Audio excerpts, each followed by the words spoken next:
बस एक बीड़ी ही तो है, क्या होगा। रामलाल ने हंसते हुए कहा और खेत के किनारे बैठकर बीड़ी सुलगा ली। गर्मी का मौसम था। चारों तरफ सूखी फसल खड़ी थी। हल्की सी हवा चल रही थी और वही हवा उस दिन तबाही बनने वाली थी।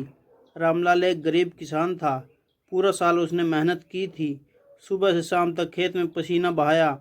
परिवार की हर ज़रूरत काट काट कर पूरी की, सिर्फ इस उम्मीद में कि इस बार फसल अच्छी होगी। उसकी पत्नी गीता रोज कहती, इस बार अगर फसल अच्छी हो गई तो बच्चों को अच्छे स्कूल में भेजेंगे। रामलाल मुस्कुरा देता।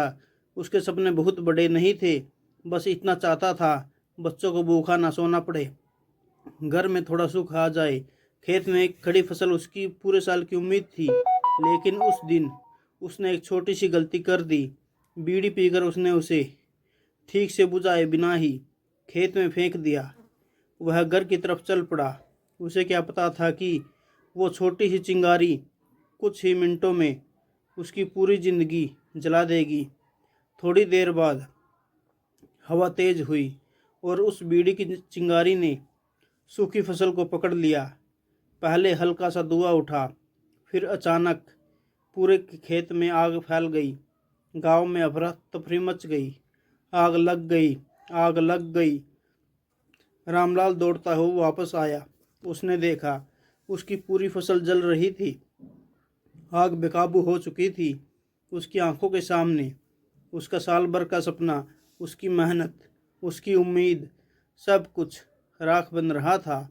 रामलाल वही घुटनों पर गिर पड़ा और जोर जोर से रोने लगा। लेकिन असली दर्द अभी बाकी था, क्योंकि ये आग सिर्फ फसल तक नहीं रुकेगी, बल्कि उसकी ज़िंदगी के हर कोने को छूने वाली थी। रामलाल की आंखों के सामने उसकी फसल धू धू कर जल रही थी। वह चिल्ला रहा था, कोई पानी लाओ, जल्दी करो। गांव वाले बाल्टी लेकर दौड़े। कोई मिट्टी डाल रहा था, कोई पानी फेंक रहा था। लेकिन आग इतनी तेज थी कि किसी के बस में नहीं आ रही थी। तेज हवा आग को और भड़का रही थी। कुछ ही मिनटों में पूरा खेत आग की लपटों में गिर गया। पास के खेत भी जलने लगे। रामलाल पागलों की तरह भाग रहा था। बचाओ मेरी फसल, सब जल जाएगा। तभी उसकी नज़र पड़ी खेत के किनारे खड़ा उसका ट्रैक्टर। वही ट्रैक्टर जिसे खरीदने के लिए उसने कर्ज लिया था, जिसे वह अपनी सबसे बड़ी ताकत मानता था। लेकिन आग वहाँ भी पहुँच चुकी थी। ट्रैक्टर में आग लग गई। रामलाल दौड़ा। उसने कोशिश की आग बुझाने की, लेकिन लपटें इतनी तेज थी कि वह पास भी नहीं जा पाया। कुछ ही मिनटों में ट्रैक्टर जलकर काला हो गया। पास रखी मशीनें भी राख बन गई। रामलाल वही खड़ा सब कुछ देख रहा था। उसकी आंखों में आंसू नहीं, खून उतर आया था। उसे समझ आ गया था, ये सिर्फ फसल नहीं जली, ये उसकी पूरी जिंदगी जल गई है। गांव में अफरा तफरी मच गई थी। कोई रो रहा था, कोई भगवान को याद कर रहा था। तभी उसकी पत्नी गीता दौड़ती हुई आई। उसने जैसे ही जलता हुआ खेत देखा, वह वहीं बैठकर रोने लगी। हम बर्बाद हो गए रामलाल, सब खत्म हो गया। बच्चे भी डर कर रोने लगे। पापा, अब हम क्या करेंगे? ये सुनकर रामलाल का दिल टूट गया। उसे लगा रहा था जैसे वो अपने ही परिवार का कसूरवार है। कुछ देर में आग शांत हो गई, लेकिन पीछे छोड़ गई जली हुई फसल, राख बना ट्रैक्टर और टूटा हुआ इंसान। पूरा खेत काला पड़ चुका था। जहाँ कभी हरियाली थी, अब सिर्फ राख थी। रामलाल उस राख को हाथ में लेकर चुपचाप बैठ गया और धीरे से बोला, ये सब मेरी गलती है, लेकिन असली दर्द अभी बाकी था। कर्ज चुकाना है, घर चलाना है, और अब कुछ भी बचा नहीं है। आग तो बुझ गई थी, लेकिन रामलाल की ज़िंदगी में आग अब शुरू हुई थी। अगली सुबह पूरा गांव उसी जले हुए खेत के पास खड़ा था। जहाँ कभी हरियाली थी, अब सिर्फ काली राख और धुआं था। रामलाल चुपचाप खड़ा था। उसकी आंखें सूखी थी, क्योंकि आंसू भी जैसे ख़त्म हो चुके थे। तभी गांव का एक आदमी बोला, किसकी गलती थी ये? दूसरा बोला, सुना है बीड़ी की चिंगारी से आग लगी। धीरे धीरे सबकी नज़रें रामलाल पर टिक गई। कोई खुलकर कुछ नहीं कह रहा था, लेकिन सब समझ रहे थे गलती उसी की थी। रामलाल ने सिर झुका लिया। उसे लग रहा था जैसे वो सबके सामने अपराधी बन गया है। तभी पास खड़े एक बुजुर्ग बोले, बेटा, खेत में बीड़ी पीना सबसे बड़ी गलती होती है। ये बात सीधे उसके दिल में उतर गई। घर लौटते वक्त हर कदम भारी लग रहा था। घर पहुंचते ही गीता ने पूछा, अब क्या करेंगे? रामलाल चुप था। उसके पास कोई जवाब नहीं था। तभी दरवाजे पर दस्तक हुई। बैंक वाला खड़ा था। रामलाल जी, इस महीने की किस्त बाकी है। ये सुनते ही रामलाल का दिल बैठ गया। वह धीमी आवाज़ में बोला, भाई, फसल जल गई, थोड़ा वक्त दे दो। बैंक वाला सख्त लहजे में बोला, हम आपकी मजबूरी समझते हैं, लेकिन नियम तो नियम है। और वो चला गया। रामलाल जमीन पर बैठ गया। उसका सिर पकड़कर रोने लगा। तभी बच्चे पास आए। पापा, स्कूल की फीस कब देंगे? ये सुनकर रामलाल टूट गया। एक तरफ कर्ज, दूसरी तरफ बच्चों का भविष्य और तीसरी तरफ खुद की गलती। उसे लगने लगा, काश मैं उस दिन बीड़ी ना पीता, काश मैं उसे बुझा देता। उसने गुस्से में अपनी जेब से बीड़ी का पैकेट निकाला और उसे ज़मीन पर फेंक दिया।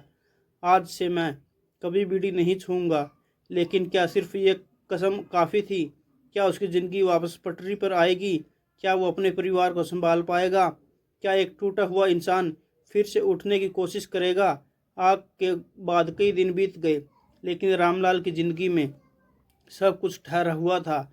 हर सुबह उसी जले हुए खेत के पास जाता और चुपचाप राख को देखता रहता। जहाँ कभी हरियाली थी, वह अब सिर्फ खामोशी थी। घर की हालत और ख़राब होती जा रही थी। घर में राशन कम, जेब में पैसे नहीं, ऊपर से कर्ज का दबाव। गीता ने एक दिन रोते हुए कहा, अब कुछ कैसा चलेगा? कुछ तो करना पड़ेगा। रामलाल के पास कोई जवाब नहीं था, लेकिन उस दिन उसने फैसला लिया, अब बैठकर रोने से कुछ नहीं होगा, कुछ नया करना पड़ेगा। अगले ही दिन वह पास के खेत गया। वहाँ एक किसान अपने खेत में सब्जियां उगा रहा था। रामलाल ने उससे पूछा, भाई, इतनी जल्दी कैसे उगा ली फसल? उस किसान ने कहा, मैंने फसल बदल दी, कम समय वाली सब्जियां उगाई है। ये सुनकर रामलाल के दिमाग में एक नई उम्मीद जगी। वह घर आया और गीता से बोला, हम फिर से शुरू करेंगे, लेकिन इस बार अलग तरीके से। गीता ने डरते हुए पूछा, फिर से? अगर कुछ गलत हो गया तो? रामलाल ने दृढ़ आवाज़ में कहा, इस बार गलती नहीं करूँगा। उसने जले हुए खेत को साफ करना शुरू किया। दिन रात मेहनत की, राख हटाई, ज़मीन तैयार की और सब्जियों के बीज बो दिए। शुरुआत बहुत मुश्किल थी। पैसे नहीं थे, साधन नहीं थे, लेकिन हिम्मत थी। गांव वाले फिर बातें करने लगे, देखो, फिर शुरू हो गया। पता नहीं इस बार क्या होगा। लेकिन इस बार रामलाल चुप नहीं था। उसके अंदर दर्द था और वही दर्द उसकी ताकत बन चुका था। कुछ ही हफ्तों में छोटे छोटे पौधे निकलने लगे। खेत फिर से हरा दिखने लगा। गीता की आंखों में उम्मीद लौट आई। बच्चे भी खुश होने लगे। पापा, फिर से फसल आ जाएगी ना? रामलाल मुस्कुराया। कई दिनों बाद उसके चेहरे पर मुस्कान आई थी, लेकिन असली परीक्षा भी बाकी थी। क्या यह नई फसल उसे संभाल पाएगी? क्या वो अपना कर्ज चुका पाएगा? और सबसे बड़ा सवाल, क्या वो अपनी गलती से पूरी तरह उबर पाएगा? दिन बीतते हुए रामलाल हर सुबह खेत में जाता, पौधों को पानी देता, उन्हें ऐसे देखता जैसे वो उसके बच्चे हो। धीरे धीरे छोटे पौधे बड़े होने लगे। हरी सब्जियां खेत में लहराने लगी। जहाँ कभी राख थी, वह अब फिर से जिंदगी लौट आई थी। गीता की आंखों में अब डर नहीं था। वह मुस्कुराकर बोली, लगता है भगवान ने हमें दूसरा मौका दिया है।